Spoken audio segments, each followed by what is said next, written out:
சுரேகா என்னாச்சு? சுரேகா என்னடி ஆச்சு?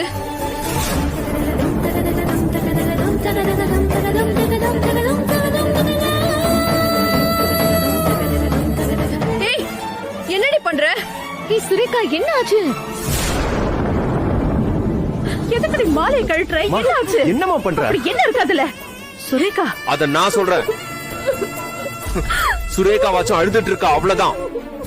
இதுவே வேற ஒரு பொண்ணா இருந்தா இந்நேரம் கால்ல இருக்கிறதையோ இல்ல வீடு கூட்டுறதையோ எடுத்து இதோ நிக்கிறானே இந்த அயோக்கிய பாவி சைக்கோ கொலைகார.